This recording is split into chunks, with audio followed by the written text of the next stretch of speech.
오늘 우리에게 주시는 하나님의 말씀을 함께 보시겠습니다. 누가복음 10장 17절에서 24절까지 말씀입니다. 누가복음 10장 17절에서 24절까지 말씀입니다.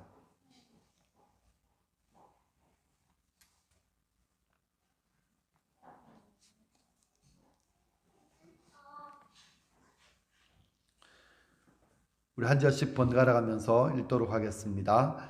70인이 기뻐하며 돌아와 이르되 주여 주의 이름이면 귀신들도 우리에게 항복하더이다. 예수께서 이르시되 사탄이 하늘로부터 번개같이 떨어지는 것을 내가 보았노라. 내가 너희에게 뱀과 전갈을 밟으며 원수의 모든 능력을 제어할 권능을 주었으니 너희를 해칠 자가 결코 없으리라. 그러나 귀신들이 너희에게 항복하는 것으로 기뻐하지 말고 너희 이름이 하늘에 기록된 것으로 기뻐하라 하시니라. 그때에 예수께서 성령으로 기뻐하시며 이르시되 천지의 주제이신 아버지여 이것을 지혜롭고 슬기 있는 자들에게는 숨기시고 어린아이들에게는 나타내심을 감사하나이다. 옳소이다. 이렇게 된 것이 아버지의 뜻이니이다. 내 아버지께서 모든 것을 내게 주셨으니 아버지 외에는 아들이 누구인지 아는 자가 없고 아들과 또 아들의 소원대로 계시를 받는 자 외에는 아버지가 누구인지 아는 자가 없나이다 하시고 제자들을 돌아보시며 조용히 이르시되 너희가 보는 것을 보는 눈은 복이 있도다. 내가 너희에게 말하노니 많은 선지자와 임금이 너희가 보는 바를 보고자 하였을 때 보지 못하였으며 너희가 듣는 바를 듣고자 하였을 때 듣지 못하였느니라. 아멘. 우리나라 사람들이 참 좋아하는 것 가운데 하나가 복이라는 거예요. 복. 그래서 복 받은 사람이 되고 싶고 또 어떻게 해서든 복을 받으려고 하는 그런 간절한 기대가 있습니다. 그래서 예전에 보면 지금도 있긴 있을 거예요. 숟가락에 젓가락에 복이라는 글자를 새겨놓고 또 매일매일 밥을 먹으면서 밥을 푸면서 복 받아라 복 받아라 그러기도 했고요. 또 지금 흔하지 않지만 베개에도 저 어릴 때는 있었던 것 같아요. 베개에도 이불에도 복복자를 새겨 놓았습니다. 그래 어떻게든 복을 좋아하는데 복이 뭐냐 그렇게 물으면 좋은 자식이 좋은 대학 가고 또 직장에서 좋은 직장에 취직하고 또 승진도 잘하고 돈도 잘 벌고 또 이왕이면 권세까지 가지면 참 좋겠다 이런 생각을 하죠. 그래서 그 신방을 가면 기도 제목이 뭐예요? 물으면 다 이제 돈 잘 벌게 해주세요. 또 건강하게 해주세요. 그죠? 또 하나 뭐 있더라? 평안하게 해주세요. 이런 것을 요구합니다. 그래서 가정에 어려운 문제가 없고 또 다 건강하고 돈도 잘 벌고 그러면 행복이다. 그렇게 생각합니다. 또 어떻게 해서든지 그렇게 되기를 원하는 마음이 저에게도 있고 여러분에게도 있습니다. 우리나라 사람이 복을 좋아합니다. 또 기독교도 복의 종교예요. 복의 종교. 그래서 기독교도 복을 굉장히 많이 이야기해요. 근데 기독교에서 말하는 복과 우리가 흔히 원하는 복이 똑같으면 문제가 없을 텐데 조금 다른 것 같습니다. 그래서 성경에서 말하는 복은 이제 하나님의 뜻, 하나님의 말씀이 그대로 이루어지는 것, 그것을 복이라고 부르죠. 처음에 하나님께 아브라함을 부르셔서 내가 너에게 복이 되게 할지라 이렇게 말씀하셨는데 그 복은 실제적으로 보면 땅과 자손의 복이었지만 영적으로 보면 예수님이 그의 가문을 통해서 오시고 또 예수님을 통해서 온 세상의 구원의 문이 하나님 나라가 임한다는 것 그것까지 포함되어져 있습니다. 시편 1편 우리가 잘 아는 말씀이죠. 1편 1절 2절 말씀입니다. 복 있는 사람은 악인들의 꾀를 따르지 아니하며 죄인들의 길에 서지 아니하며 오만한 자들의 자리에 앉지 아니하고. 여기 보면 복이라는 것은 돈 잘 벌고 아픈 데 없고 좋은 지위를 얻는 그거 아니죠. 뭐라고 이야기하는가 하면 자기 자리를 잘 분별하는 사람이 복 있는 사람이다. 내가 따라야 될 길, 내가 서야 될 길, 내가 앉아야 되는 자리, 이런 것들을 잘 분별하는 사람, 그 사람이 복이 있다, 그렇게 말합니다. 근데 이 분별의 기준이 뭔가 하면 바로 하나님의 말씀입니다. 2절 말씀 같이 읽어볼까요? 시작. 오직 여호와의 율법을 즐거워하여 그의 율법을 주야로 묵상하는 도다. 그죠? 하나님의 말씀을 즐거워하는 사람이 복이 있다. 여러분, 그래서 일주일 동안 살면서 하루 한 장 말씀 묵상 열심히 하시죠. 하나님 말씀을 즐거워하는 사람이 복이 있다. 또 그의 율법을 주야로 묵상하는 도다. 하나님 말씀이 너무너무 즐거워서 낮에도 밤에도, 인생의 낮에도 인생의 밤에도, 내가 형통할 때에도 불통할 때에도, 내 마음이 답답하고 우울할 때에도, 그때에도 하나님 말씀을 묵상하는 사람, 그 사람이 복이 있다, 그렇게 말합니다. 여러분, 삶이 그대를 속일지라도, 아니죠, 삶이 내 생각하는 것과 달라도 내 뜻만을 고집하며 사는 인생이 되지 마십시오. 내 마음대로 되지 않아도 하나님 말씀을 따라 사는 삶, 그 사람이 복이 있다, 그렇게 성경은 우리에게 말하고 있습니다. 그런가 하면 또 한 가지의 복이 있어요. 이 복은 뭔가 하면 다윗이 이렇게 고백합니다. 시편 32편, 허물의 사함을 받고 자신의 죄가 가려진 자는 복이 있도다. 다윗의 경험으로 인해서 하나님 앞에서 죄 용서받은 사람, 그죠? 죄 용서받은 사람이 복 있는 사람이다. 세상은 그렇게 말 안 하잖아요. 근데 말씀을 따라 사는 사람, 죄 용서받은 사람이 복이 있다, 그렇게 말합니다. 그런가 하면 신약에서 말하는 복은 뭔가 하면 바울식 표현으로 이야기하면 하나님 찬송하리로다. 하나님께서 하늘에 속한 모든 신령한 복으로 우리에게 복 주셨다. 그렇게 하면서 하나님을 찬양하죠. 하늘에 속한 모든 신령한 복, 그게 뭔가 하면 바로 구원이에요. 구원. 이 구원은 성부 하나님께서 창세 전부터 너희를 택하사, 하나님께서 택하시고 미리 계획하신 구원이고요. 예수님께서 십자가 위에서 완성하신 구원이고요. 또 성령님께서 우리 속에 들어오셔서 인치신, 도장 찍으신 구원이다, 그렇게 말합니다. 그래서 너희가 가장 복된 이유, 너희가 하나님을 찬송하는 이유는 하나님께서 너희를 구원해서 너희로 하여금 하나님의 영광의 찬송이 되게 하기 위함이다. 이것이 하늘에 속한 모든 신령한 복으로 너희에게 복 주신 결과다, 그렇게 이야기를 합니다. 여러분, 우리는 예수님을 믿는 믿음으로 구원받은 사람들입니다. 이미 복받은 사람이라는 것을 인정하시기 바랍니다. 그래서 내가 원하는 돈이 없어도, 내가 원하는 건강이 없어도, 또 내 마음이 평안이 없다고 할지라도 이 복은 사라지지 않아요.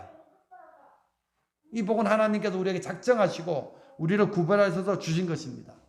그렇기 때문에 여러분이 남은 인생을 사시는 동안 원망과 불평으로 채워지는 삶이 아니라 구원받았음을 감사하며 그 하나님께 찬양하며 그 하나님의 뜻대로 사라지는 그러한 인생이 되시기를 바랍니다. 그리고 하나님은 살아계십니다. 우리 아버지이십니다. 하나님께서 주시는 것이 가장 좋은 것입니다.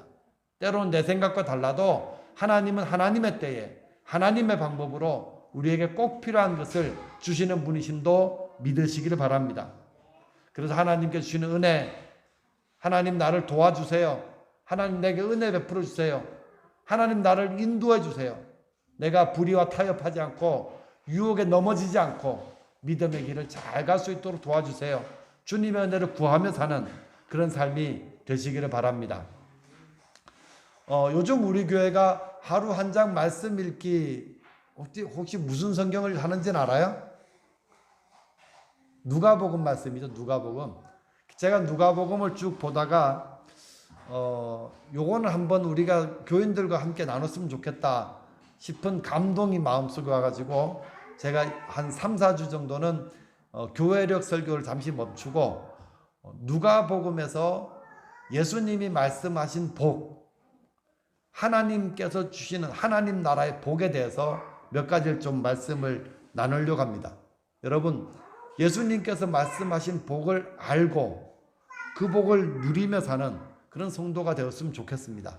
그래서 오늘은 그 첫 번째 시간으로 제목이 뭔가 하면 보는 눈이 복이 있다 이렇게 말씀하시는데요. 23절 말씀입니다. 23절 보세요. 성경을. 제자들을 돌아보시며 조용히 이르시되 너희가 보는 것을 보는 눈은 복이 있도다 이렇게 말씀하셨죠. 이 말씀의 의미가 무엇인가를 잘 깨닫고 우리도 정말 내가 정말 복 있는 사람이구나 이것을 발견하는 그런 시간이 되었으면 좋겠습니다. 누가복음은 예수님께서 예루살렘을 향해서 가시는 그 여행 길을 중심으로 기록된 복음서입니다. 예루살렘에 가면 십자가가 기다리고 있습니다. 그 예루살렘에 가까우면 가까워질수록 예수님의 마음은 분주해질 수밖에 없습니다. 예루살렘을 향해서 가는 한 걸음 한 걸음은 어쩌면 굉장히 너무도 소중한 그러한 시간들이었을 것입니다. 근데 이런 시간이 다가오면서 예수님께서 가장 집중하신 일은 하나님 나라의 복음을 전하는 일이었습니다. 아직도 복음이 전해야 될 곳은 많은데 복음을 전할 일꾼들은 부족하다. 그렇게 주님께서 말씀도 하셨습니다. 그래서 이번 성경에 보면 누가복음에만 나오는 이야기예요. 12제자 외에 70명의 제자를 따로 세워서 가서 복음을 전하라고 그들을 파송하셨습니다. 그러면서 예수님께서 하시는 말씀이 내가 너희를 보내는 것이 어린 양을 이리 가운데로 보냄과 같다. 그렇게 말씀하시면서 어쩌면 염려하시는 그런 말씀을 하십니다. 그러면 또 특별한 말씀이 4절에 보면 나와요. 전대나 배낭이나 신발을 가지지 말며 길에서 아무에게도 무난하지 말며 여기 보면 12제자를 보낼 때와 다른 게 뭔가 하면 길에서 아무에게도 무난하지도 말아라. 그렇게 말하는 부분이에요. 왜 그런가 하면 이 말씀은 길에서 사람 만나서 인사하느라고 시간을 지체하지 말아라. 그런 뜻이에요. 그럴 정도로 지금 복음을 전하는 일, 하나님 나라의 복음을 전하는 일이 긴급하다. 이것을 이야기하고 있습니다. 그 다음에 다른 내용은 똑같죠. 아무것도 가지지 말고 아무 준비도 하지 말고 오직 하나님만 의지해라. 그렇게 말씀하시면서 제자를 보냅니다. 그리고 또 특이한 것이 16절 말씀입니다. 16절 너희 말을 듣는 자는 곧 내 말을 듣는 것이요 너희를 저버리는 자는 곧 나를 저버리는 것이요 나를 저버리는 자는 나 보내신 이를 저버리는 것이니라 하시니라. 여기 보면 너희 말 그랬으니까 지금 70인의 제자가 전하는 말은 곧 누구의 말이에요? 예수님의 말이 되죠. 예수님의 말. 또 너희를 저버리면 나를 저버린다. 예수님을 저버리는 것이고 또 나를 저버리면 하나님을 저버리는 것이다. 그렇게 주님께서 말씀하십니다. 제자들은 분명히 가는데 뭘 가지고 가는가 하면 예수님께서 주신 말씀, 그 말씀을 가지고 가서 이제는 전하는 거예요. 근데 이 말씀은 그냥 말씀일 뿐만 아니라 예수님의 권능, 예수님의 권위를 대신하는 그런 말씀을 가지고 복음을 전하게 됩니다. 그러니까 오늘 본문을 가만히 보면 기뻐한다라는 표현이 나와요. 기뻐한다. 첫 번째 기쁨은 어떤 기쁨인가 하면 승리의 기쁨입니다. 자, 17절 보시죠. 17절. 70인이 기뻐하며 돌아와 이르되 주여 주의 이름이면 귀신들도 우리에게 항복하더이다. 지금 70명이 예수님의 이름으로 또 복음을 들고 나가서 복음을 전했습니다. 그랬는데 얼마나 긴 기간 동안 전했는지 알 수 없어요. 근데 그들이 돌아와서 보고하는데 그들 제자들의 마음속에 기쁨이 가득했다. 기쁨이 가득했다. 자, 여기 보세요. 기쁨이 가득했는데 왜 기뻤어요?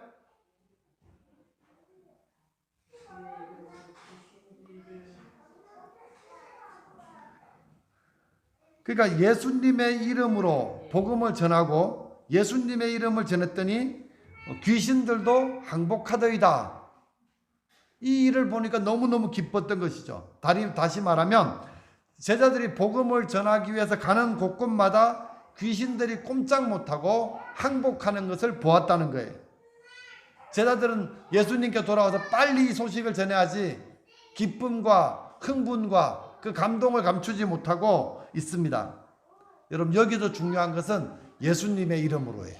누구의 이름으로? 예수님의 이름으로. 그들은 예수님께서 주신 그 말씀을 가지고 예수님의 이름으로 복음을 전했다는 것이죠. 예수님의 이름으로 하나님 나라를 선포할 때 귀신들이 꼼짝 못하고 항복합니다. 다시 말하면 하나님 나라가 임하는 곳에는 사탄의 나라가 사라질 수밖에 없다는 것이죠. 하나님의 나라가 선포되는 곳에는 어둠의 역사가 물러갈 수밖에 없다는 것을 보여줍니다. 제자들은 이 일을 보면서 기뻐합니다. 왜요? 아, 우리들도 예수님께서 하셨던 것처럼 그런 일을 할 수 있구나. 예수님께서만 하는 것이 아니라 우리도 귀신들을 항복시킬 수 있구나.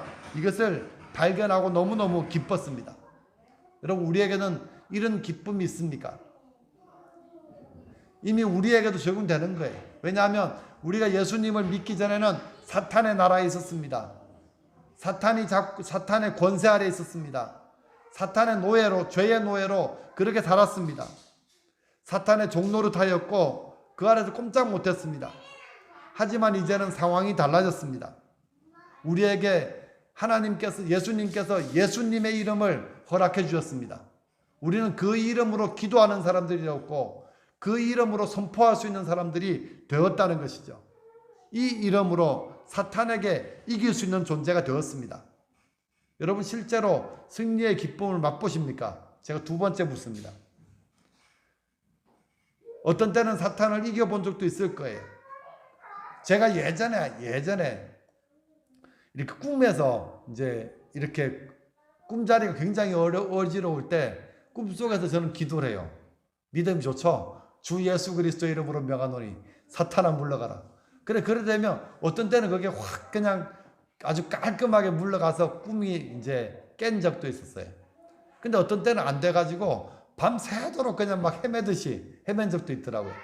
그 사탄이 어떤 때는 우리를 시험하기도 하고 어떤 때는 우리를 박해하기도 하고 어떤 때는 우리를 유혹하기도 합니다.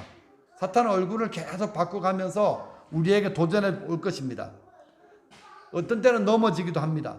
하지만 사탄이 우는 사자와 같이 우리에게 덤벼든다고 할지라도 담대하게 예수의 이름으로 대적해야 합니다. 그래야지 이길 수 있어요.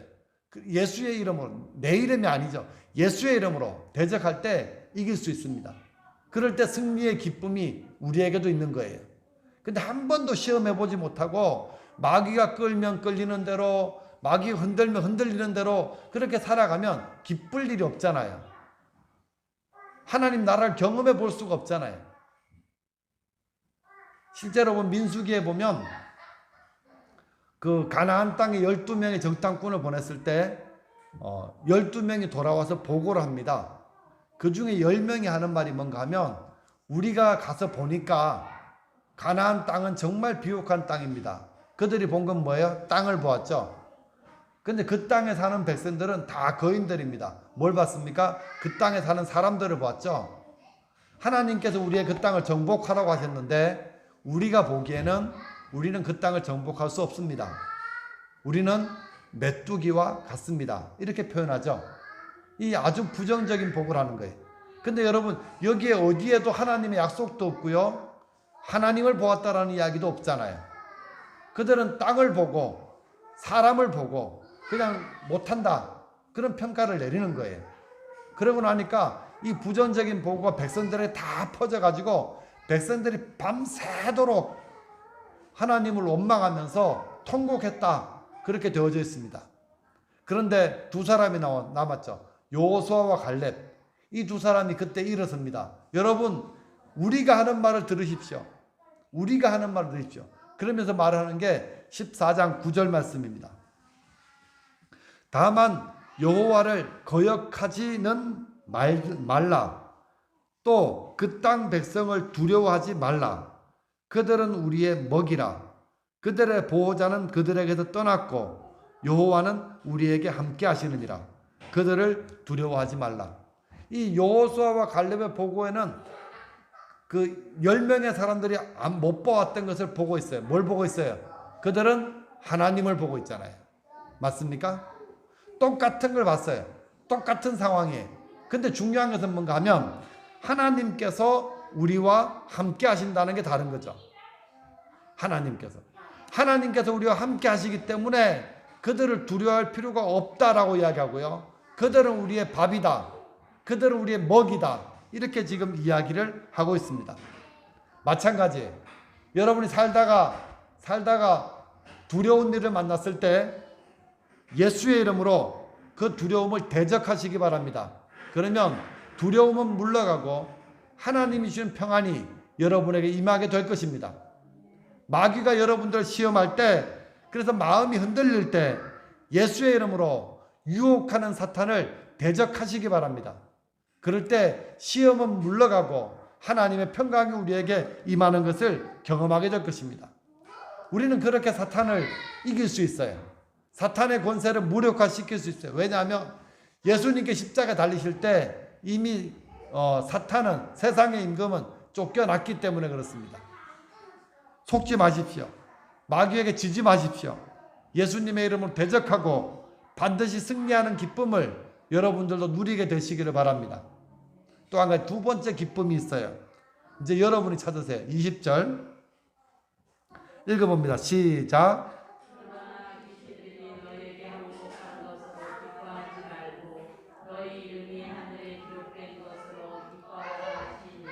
자, 여기 보면 무엇으로 기뻐하지 말고 무엇을 기뻐하라? 그 기뻐하지 말라는 말은 덜 기뻐하라는 말이죠. 더 기뻐할 게 있다는 거죠. 지금 제자들이 예수님께 와가지고 막 흥분해서 야, 우리가 예수님의 이름으로 귀신도 쫓아냈습니다. 귀신들이 우리 앞에 꼼짝도 못합니다. 그렇게 막 흥분하고 있을 때 예수님은 제자들이 놓치고 있는 아주 중요한 것을 말씀해 주셨습니다. 그것 뭔가 하면 귀신이 예수의 이름으로 물러나는 것, 그것보다 더 기뻐할 것은 뭔가 하면 너희 이름이 하늘나라에 기록되어져 있다는 사실이다. 이렇게 이야기합니다. 너희 이름이 하늘에 기록되어져 있다는 것은 특별한 의미가 있습니다. 요한계시록 21장 27절입니다.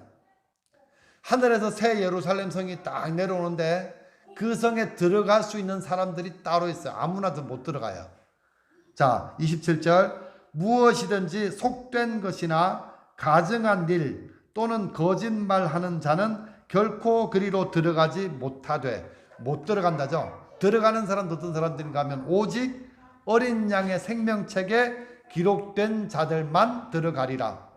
그 거룩한 새 예루살렘 성, 그 하나님 나라에 어떤 사람들이 들어가는가 하면 어린 양의 생명책에 기록된 사람들만 들어간다. 이렇게 말합니다. 예수님 말씀하시죠. 너희 이름이 어린 양의 생명책에 기록되어져 있다는 것, 그것으로 더 기뻐하라. 그렇게 말합니다. 여러분, 우리가 귀신을 쫓아내면 대단한 권세가 있는 거잖아요. 근데 귀신을 제어하는 권세보다 더 큰 권세는 하나님의 자녀가 된 권세다. 너희가 구원받았다는 것, 그것을 가지고 더 기뻐해라. 그렇게 말합니다. 여러분, 구원은 우리가 이 세상 살면서 꼭 반드시 받아야 되는 그러한 중요한 일입니다. 왜냐하면 이 세상은 잠깐이지만 우리가 죽은 후에는 영원한 삶이 있습니다. 두 종류밖에 없어요. 한 종류는 지옥에서 그 고통받는 삶이고, 한 종류는 천국에서 하나님과 함께 사는 삶이죠. 그 누가복음에 보면 그 거지와 부자와 거지 나사로 비유 나오잖아요. 부자는 많은 걸 가졌습니다. 좋은 옷도 있습니다. 날마다 잔치하면서 쾌락을 누리며 살았습니다. 근데 거지는 나사로라는 이름밖에 안 소개되죠. 근데 얼마나 가난한지 먹을 게 없으니까 부자의 상에서 떨어지는 부스러기, 그 부스러기를 먹으려고 합니다. 또 온몸에는 상처가 생겨가지고 개들이 와서 그 상처 난 데를 핥았다, 그렇게 표현되어 있죠. 근데 놀라운 것은 죽은 후에 그들의 삶이 달라졌습니다. 세상에서 많은 것을 누렸던 이 부자는 지옥의 불꽃 가운데서 고민하고 있습니다.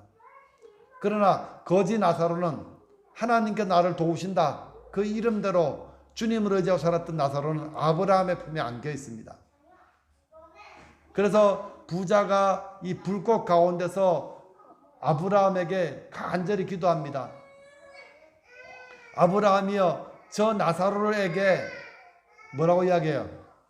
손가락에다가 물을 찍어서 한 몇 방울, 한두 방울에 내 혀에 떨어뜨려 가지고 이 고통을 조금이라도 식혔으면 좋겠습니다. 두 번째, 그것이 불가능하다 그러니까 이제 그러면 우리 집에 가서 우리 집에 있는 5 형제들은 이곳에 오지 못하도록 나사로를 보내서 말씀해 주세요. 이것도 거절당합니다. 거절당합니다. 지옥은 어떤 곳인가 하면 어떤 마음의 기도도 응답되지 않는 곳이 바로 지옥이.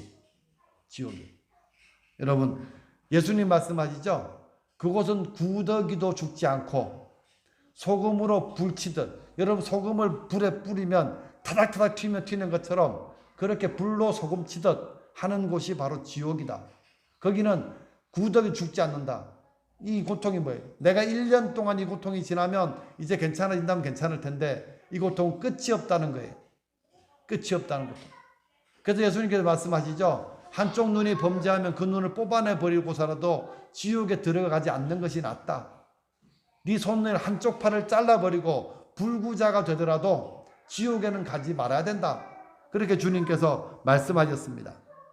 여러분, 세상에서 아무리 잘 나가고 아무리 행복한 삶을 살았다고 할지라도 하나님을 알지 못하는 사람, 구원받지 못한 사람은 불행한 사람이에요.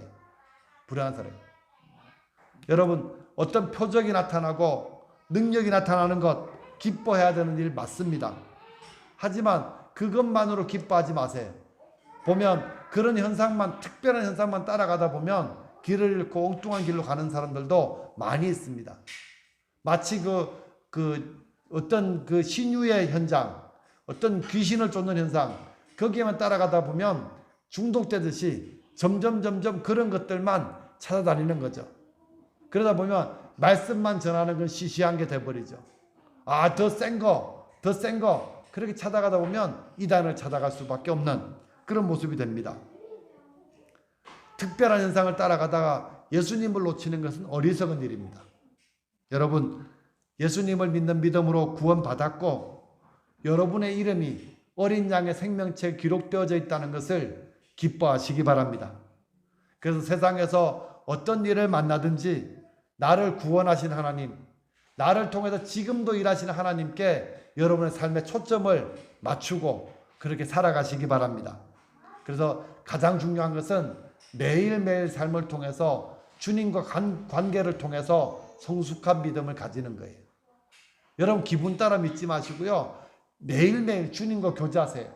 그리고 그분과의 관계를 돈독히 하세요. 그래서 믿음이 성숙해지는 것, 그것이 건강하고 올바른 길입니다. 21절 말씀입니다. 그때에 예수께서 성령으로 기뻐하시며 이르시되 천지의 주제이신 하나님 여호와 아버지여, 이것을 지혜롭고 슬기 있는 자들에게는 숨기시고 어린아이들에게는 낯다리심을 감사하나이다. 옳소이다. 이렇게 된 것이 아버지의 뜻이니이다. 예수님께서 성령으로 기뻐하시며 하나님 나라를 스스로 지혜 있다고 하는 사람들에게는 숨기시고 어린아이와 같은 사람들에게는 나타내심을 감사하셨습니다. 그리고 이 모든 것이 하나님의 뜻이라고 고백하셨습니다.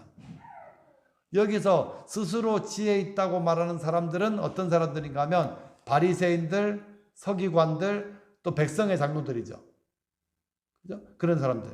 또 어린아이와 같은 사람, 어떤 사람들이 제자들이죠. 제자들. 그러니까 그들과 그들 차이가 뭡니까? 나는 지혜가 있어. 나는 슬기가 있어. 하나님 말씀을 잘 알아. 근데 예수님을 배척하고 거부합니다. 그들은 하나님 나라를 보지 못하죠. 그러나 제자들은 예수님께 주신 말씀만 붙잡고 나가서 그대로 순종해서 복음을 전합니다.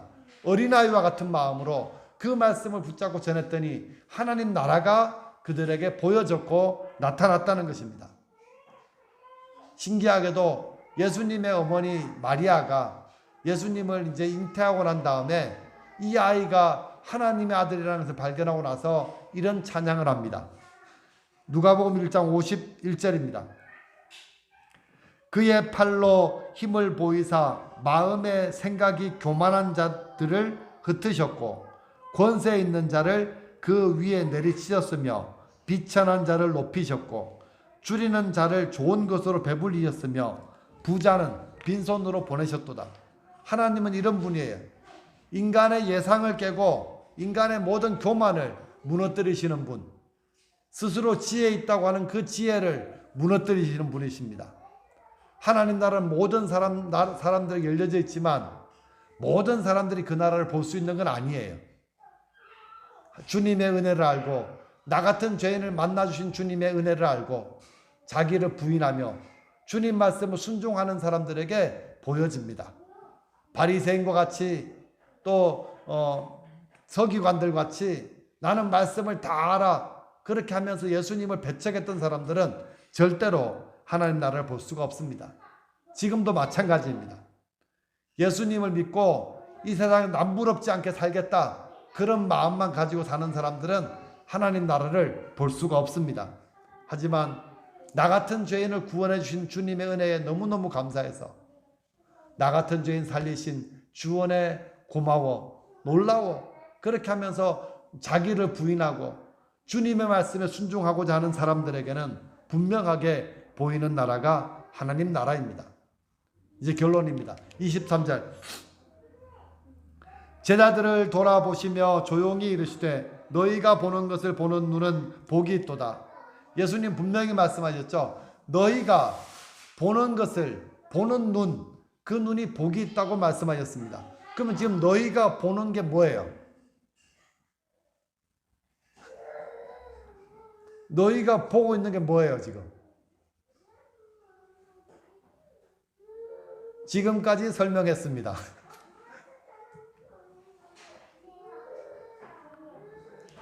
자, 귀신들이 막 쫓겨나는 것, 그것은 뭐라고 할까? 하나님 나라가 선포되고 하나님 나라가 임하는 거라 그랬죠. 또 한 가지 더 기뻐해야 될 것은 너희의 이름이 어린 양의 생명체 기록되어 있는 것을 기뻐하라 그랬죠. 그러면 두 가지 합쳐보세요. 지금 너희가 보고 있는 건 뭐예요? 하나님 나라예요. 하나님 나라. 그러니까 지금 너희 진짜 복 있는 사람은 어떤 사람들인가 하면 하나님 나라, 그 하나님 나라를 보고 있는 사람들, 그 눈을 가진 사람들은 복이 있다. 어떤 사람들이 볼 수 있다 그랬는가 하면 서기관들과 바리새인들과 장로들이 아니라 주님을 발견하고 주님을 바라보고 주님의 말씀을 듣는 사람들에게 보여지는 나라, 그 나라가 있다는 거예요. 어린아이와 같이 주님을 바라보고 주님 말씀을 순종하는 사람들에게 보여지는 나라가 있다는 거예요. 그래서 지금 너희가 보고 있는 그 눈이 있는 사람들은 복이 있다고 이야기합니다. 24절입니다. 내가 너희에게 말하노니 많은 선지자와 임금이 너희가 보는 바를 보고자 하였으되 보지 못하였으며 너희가 듣는 바를 듣고자 하였으되 듣지 못하였느니라.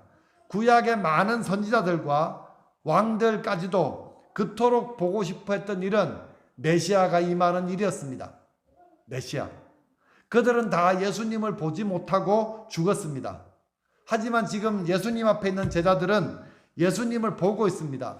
그 말씀을 듣고 있습니다. 하나님 나라가 임하는 것을 그들은 지금 보고 있다는 거예요. 그래서 그것이 더 복되다 이렇게 말씀합니다. 다시 묻습니다. 여러분들은 예수님을 지금 보고 있어야 되고요. 예수님 말씀을 듣고 있어야 하고요. 그를 통해 이루어지는 하나님 나라를 누리고 살아야 됩니다. 믿음으로 이 일은 가능한 거고요. 성령으로 우리는 이 일이 가능한 거예요. 우리는 말씀을 통해서 지금도 예수님을 볼 수 있고 예수님 말씀을 들을 수 있고 그 말씀이 이루어지는 하나님 나라를 경험하며 살 수 있습니다. 예수님은 이런 사람이 하나님 나라에 복이 있는 사람이다. 그렇게 말씀하십니다. 성도 여러분, 이 세상을 사는 동안 예수님께서 주신 이름의 권세를 사용하셔서 악한 마귀 사탄을 이기는 기쁨이 여러분에 있게 되시기를 주님의 이름으로 축원합니다.